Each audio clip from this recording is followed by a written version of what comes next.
أعوذ بالله من الشيطان الرجيم. بسم الله الرحمن الرحيم. إذا وقعت الواقعة ليس لوقعتها كاذبة خافضة رافعة. إذا رجت الأرض رجا وبست الجبال بسا فكانت هباء منبثا وكنتم أزواجا ثلاثا فأصحاب الميمنة ما أصحاب الميمنة وأصحاب المشأمة ما أصحاب المشأمة والسابقون السابقون أولئك المقربون في جنات النعيم ثلة من الأولين وقليل من الآخرين على سرر موضونة متكئين عليها متقابلين يطوف عليهم ولدان مخلدون بأكواب وأباريق وكأس من معين لا يصدعون عنها ولا ينزفون وفاكهة مما يتخيرون ولحم طير مما يشتهون وحور عين كأمثال اللؤلؤ المكنون جزاء بما كانوا يعملون لا يسمعون فيها لغوا ولا تأثيما إلا قيلا سلاما سلاما وأصحاب اليمين ما أصحاب اليمين في سدر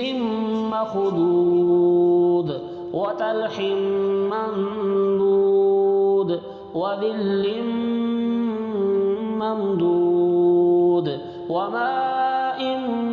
مسكوب وفاكهة كثيرة لا مقطوعة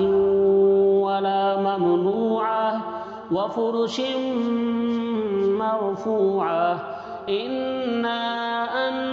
أنشأناهن إنشاء فجعلناهن أبكارا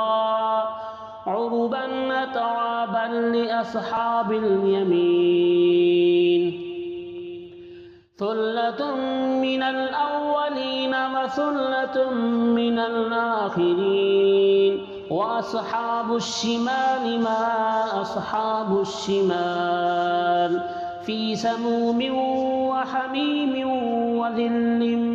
من يحموم لا بارد ولا كريم إنهم كانوا قبل ذلك مترفين وكانوا يصرون على الحنث العظيم وكانوا يقولون أئذا متنا وكنا ترابا وعظاما أئنا لمبعوثون أو آباؤنا الأولون قل إن الأولين والآخرين لمجموعون إلى ميقات يوم معلوم ثم إنكم أيها الضالون المكذبون لآكلون من شجر من زقوم فمالئون منها البطون فشاربون عليه من الحميم فشاربون شرب الهيم هذا نزلهم يوم الدين نحن خلقناكم فلولا تصدقون أفرأيتم ما تمنون أأنتم تخلقونه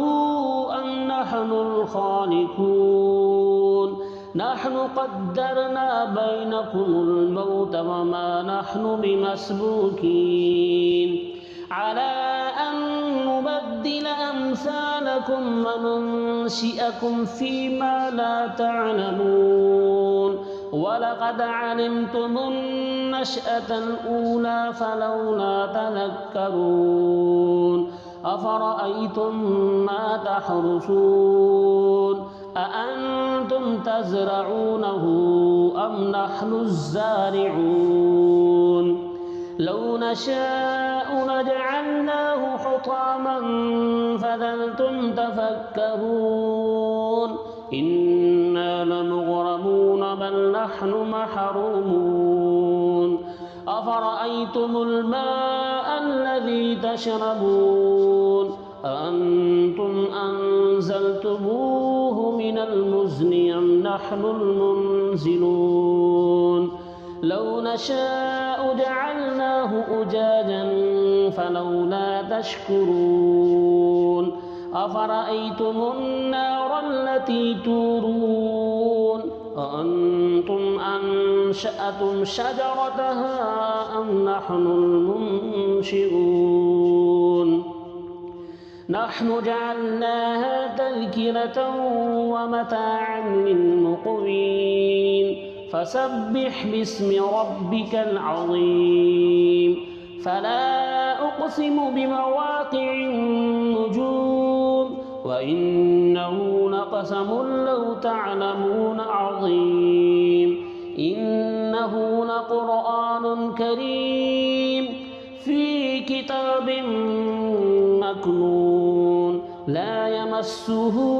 إلا المطهرون تنزيل من رب العالمين أفبهذا الحديث أنتم مدهنون وتجعلون رزقكم أنكم تكذبون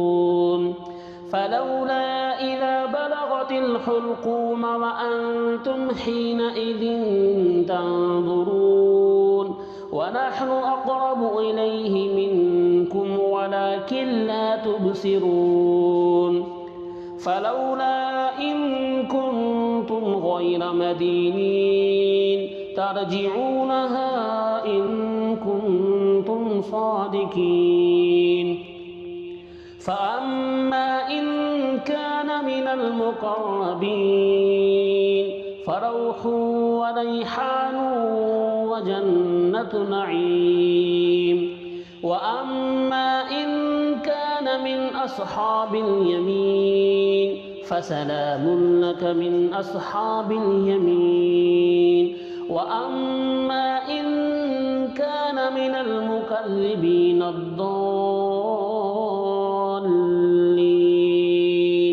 فنزل من حميم